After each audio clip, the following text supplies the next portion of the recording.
Hi everybody. Today we're going to do one of Grandma's favorites. I love Curious George. That's one of my faves. So this is Curious George and the Pizza Party. Let's see here. Baba loves this one. George was a good little monkey and always very curious. Today, he wasn't just curious, he was excited. So excited, in fact, that he was turning flips and standing on his head.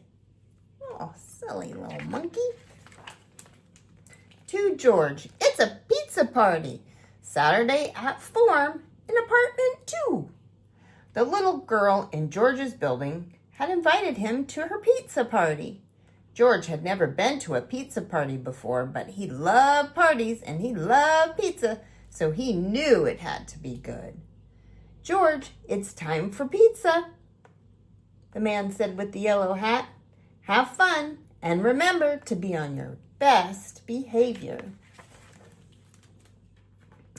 George got to the party in perfect time. Hi, George, called out the little girl. But oh, what was all of this? The children were wearing puffy white chef hats and checkered aprons. George got a hat and an apron too. The best was yet to come. They weren't just going to eat pizza. They were going to make it too. Everyone will get a piece of pizza dough to roll out and make a very special pizza, explained the girl's mother.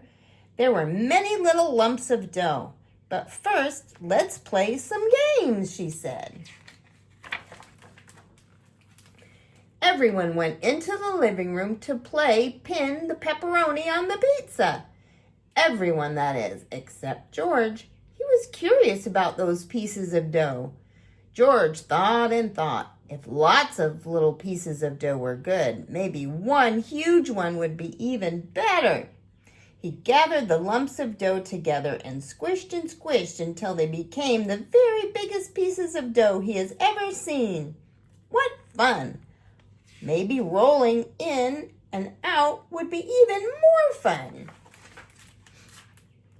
George poured flour on the table and he rolled the dough with a rolling pin. It was messy work, and first he bumped over one of the chairs. Crash! Then he knocked over the sack of flour. Thump! The flour looked like snow flying on the floor of the kitchen. And George liked snow, though he didn't mind at all. Soon he had gotten the dough nice and thin. But the thinner it got, the further it spread out, and before he knew it, the dough covered the table, and then the chairs, and then George. Without the flour, it started to stick to everything, including George. And George stopped to think, maybe the dough was better off in small pieces after all. George got a pair of scissors and began cutting up the dough in lots of different shapes. And he thought everyone would be pleased. George, what have you done to the kitchen? The little girl's mother did not look very happy. I think it's time for you to go home now. And how surprised and sad George was. Just then the children burst into the kitchen and saw the mess that George had made. George, what happened? Asked one little boy.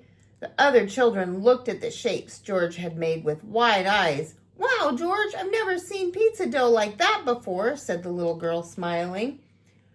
Well, said her mother, if you can clean this mess up quickly, George, I suppose you can still stay to make the pizza. The children all helped George clean the kitchen, and he was very lucky to have so many good friends. They worked all together and they talked about the pizza. I'm going to make a pizza that looks like a star, said one little boy. And I'm going to make one that looks like a house, said a little girl. Once the kitchen was clean, the real fun began, and all of the children picked out perfect pieces of dough and got to work. They spooned on tomato sauce and sprinkled on cheese, and they added lots of vegetables and pepperoni. The pizza looked wonderful. One looked like a rainbow, another a stop sign, and still another like a balloon. There were even a pizza that looked curiously like George. Well, George, said the little girl's mother, the pizza tastes great, and thanks to you, they look wonderful too. Everyone agreed it was the best pizza everyone had ever seen or tasted. For the second time that day, George was so happy that he turned flips and stood on his head. Of course, it was a little harder to turn flips with so much pizza in his belly, but George didn't mind. It had been a wonderful pizza party. That was a good one. Now, you can have you and your mommy and daddy have pizza, and you can make it, and you can make different little shapes. That'll be fun. All right? I love you guys. Mwah. Have a great day.